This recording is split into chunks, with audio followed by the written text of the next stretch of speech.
अस्सलामुअलैकुम दोस्तों, अगर आप अपनी फ़ेसबुक की हिस्ट्री या वॉच हिस्ट्री डिलीट करना चाहते हैं तो आज की वीडियो में आपको बताऊंगा कि आप अपनी वॉच हिस्ट्री या सर्च हिस्ट्री किस तरह से डिलीट कर सकते हैं। तो उसके लिए सिंपल एक दो स्टेप हैं, वो आप करेंगे तो आप हिस्ट्री दो तरीके से आसानी से आप डिलीट कर सकते हैं।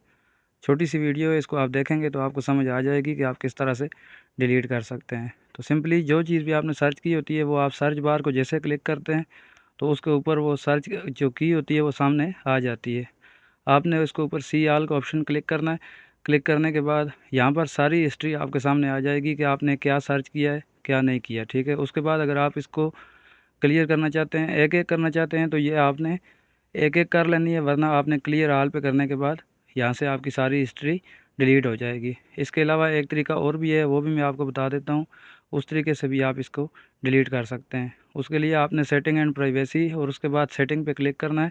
क्लिक करने के बाद जो पहला ऑप्शन आपके सामने आएगा, ठीक है, मेटा अकाउंट सेंटर जो है, इसको आपने क्लिक करना है। क्लिक करने के बाद यहाँ आपने स्क्रॉल करके नीचे आना है। यहाँ पर आपको ऑप्शन नज़र आ रहा है, यहाँ पर जो ऑप्शन आपको नज़र आ रहा है यूर इन्फॉर्मेशन एंड, ठीक है, यूर इन्फॉर्मेशन एंड परमिशन, इस पर आपने क्लिक करना है। क्लिक करने के बाद यहाँ आपको चौथे नंबर पे सर्च हिस्ट्री नज़र आ जाएगी। ठीक है, अगर आप वहाँ से आपसे डिलीट नहीं हो रही या वहाँ से आप नहीं करना चाहते हैं तो यहाँ से आप अपनी तसल्ली के लिए सारी हिस्ट्री डिलीट कर सकते हैं। मैं चूँकि वहाँ से पहले डिलीट कर चुका हूँ इसलिए यहाँ पर कुछ भी शो नहीं हो रहा है। लेकिन अगर आप 1 घंटे की करना चाहते हैं तो लास्ट आवर कर देनी है, सिर्फ कल की करना चाहते हैं तो यस्टरडे, और अगर आप तमाम हिस्ट्री अपनी डिलीट करना चाहते हैं तो आपने सिंपली ऑल टाइम पे क्लिक कर देना है और क्लिक करने के बाद क्लियर ऑल सर्चेज़ पे क्लिक कर देना है। तो इस तरह से आपकी हिस्ट्री डिलीट हो जाएगी। इस तरह की मज़ीद वीडियोस के लिए चैनल को सब्सक्राइब, वीडियो को लाइक और शेयर करना मत भूलिएगा, ताकि इस तरह का मज़ीद फ़ायदेमंद मवाद आप तक पहुंच सके।